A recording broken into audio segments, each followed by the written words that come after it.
Good evening, fellow citizens. So today, as promised, I'm going to try and be a little bit more punctual, and I'm going to deliver a match report on the game that was played earlier this morning. Well, we're in America, so it was very early this morning.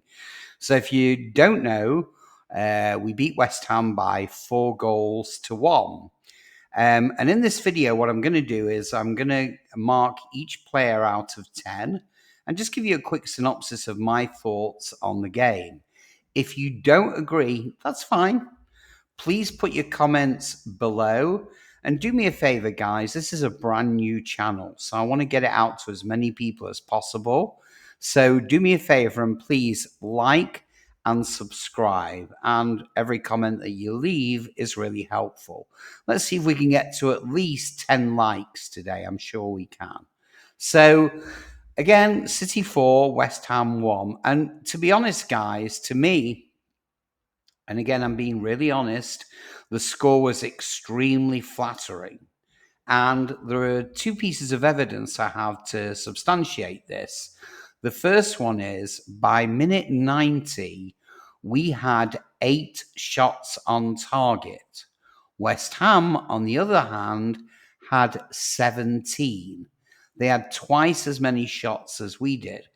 And thank God their forward line is not very potent. Otherwise, we would have been in real trouble. So Pep was asked after the game whether City had gone back to their usual standards. And I have a quote from him. So this is what he said. "You judge results. We are not at our level. We won. We are so happy it will help us. You judge results, but our performance was not good. We know when we play good.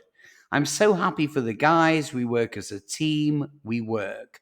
First minutes, they deserve to be 1-0 down. We are a strong team. We run a lot and with the ball. We are composed, and now we don't have it. Of course, very pleased with the result, but you cannot ask me if it's the old Manchester City back. You see the game, it's not." So he goes on to clarify, "Don't misunderstand me. Listen, I'm so happy. I always sleep better these days, but the interviewer asked me if the old Manchester City, the way we play, is back. No, you have to know it. You were here watching our games for many, many years. It's not that level. Come on."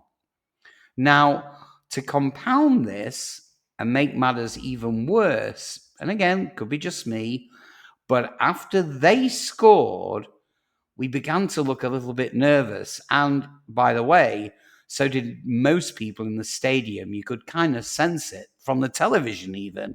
And I'm all the way in California, and I could sense the crowd were getting nervous. Now, do I think they could have pulled it back to 4-4? No, I don't. But another couple of goals, 4-2, 4-3, it's not quite the result that we were looking for. So let's talk a little bit about the players, and this is my take on them, and tell me whether you agree. Starting off, obviously, with Stefan Ortega. He looked good. He's improving with every game. His handling is good, getting better, and his footwork it's not quite on a par with Edison, but it's not that far off. As a second-string goalkeeper, believe me, we couldn't ask for anything more. And I don't know how long Edison's going to be out for, but I feel very comfortable with Ortega. Moving on to Rico Lewis. I got to tell you guys, I can be a critic of Rico's. I think he plays his heart out, but sometimes he just doesn't match up. Today, much, much better on both flanks, by the way. So keep it up, Rico. You get a solid 7 out of 10. Akanji. Not that good to me. Or at least he didn't look that good. A lot of misplaced passes, and he definitely got caught out a few times during the transitions. So, unfortunately, he gets a 6 out of 10. Ake, always a star to me. He's always calm and measured, and he's a defensive rock before bringing him off towards the end of the game, obviously to protect him from injury, and he gets a 7 out of 10. Vardiol, I've said this on other videos, He's definitely one of my favorite players.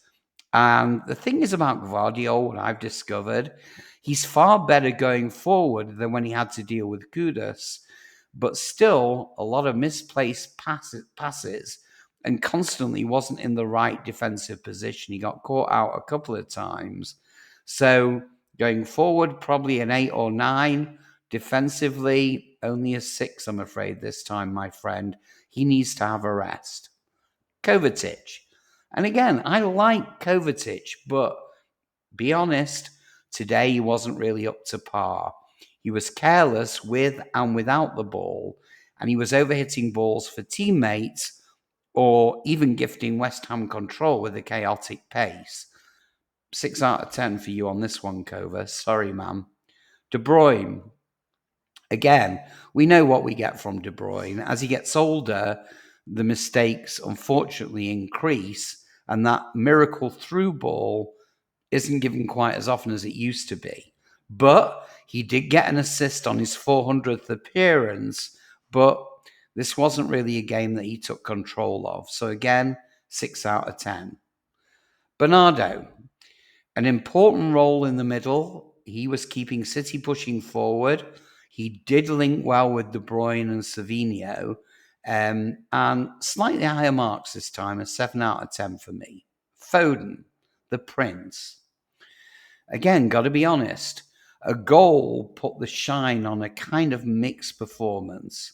Some of his movements were lovely, and his passes too, but also quite a bit of wayward stuff. And I did notice in the first half a couple of times where the ball flew past him, and Phil, unlike himself, didn't start chasing back. That kind of worried me a little bit, but still love the guy. Again, sadly, a 6 out of 10. Savinho, what can I say about this guy? What can any of us say about this guy? Just gets better and better and better. I mean, I don't know. Some people were saying to me, after the game, is he like a mini Vini Jr.? I don't know if I go that far, but there was no doubt today he was the absolute star of the show. 2 assists for Haaland after he got the first goal himself, by the way. And as I said, this kid just gets better and better. And to me, absolutely man of the match. An outstanding 9 out of 10. Really good, Sav. Keep it up, my friend. Love you. Haaland, well, a header and then a nice clipped finish. Really, really good. But what impressed me today was he had some lovely link-up play with his teammates. This was probably one of the best performances we've seen from him for some while. And for that, solid 8 out of 10. What about the subs? Well, Gunda, he offered slightly more control than Kovacic. Not much more, though. Still yet to be impactful on games. So again, a solid 6 out of 10. And as for Kyle, well, he came on for Ake in the 61st minute, and I noticed Guardiola was not happy when the goal was scored from his side. Didn't make any errors, but that goal was not a good thing for him. So again, a 6 out of 10. Now, I thought it might help you if we just took a quick look at the upcoming games so you can get some idea of where we're at. So January the 11th, we've got Salford City in the FA Cup. Then on the 14th, we've got Brentford away. On the 19th, we've got Ipswich away. And on the 22nd, we've got PSG away. So that's 3 games away, back to back to back. We get back to home on January the 25th when we play Chelsea and our buddy Cole Palmer. And finally, the last game in January from the Champions League is the home to Club Brugge. Now, I'm hoping for a couple of things. Number one, as time goes by, our injuries will begin to clear up, I hope. I also hope that we might buy a couple of players or even 3 or 4 players to supplement our existing squad. And I think that time will eventually get this right. Listen, today's performance wasn't anything to scream about, I got to be honest. But on the other hand, it's the results that count, and it was an important 4-1 victory. So do me a favor, guys. If you like the content, hit the like button and subscribe. And if you didn't like the content, that's okay too. Put your comments below. I want to hear what your thoughts were on today's performance. Thank you, Blues. City till I die. See you next time.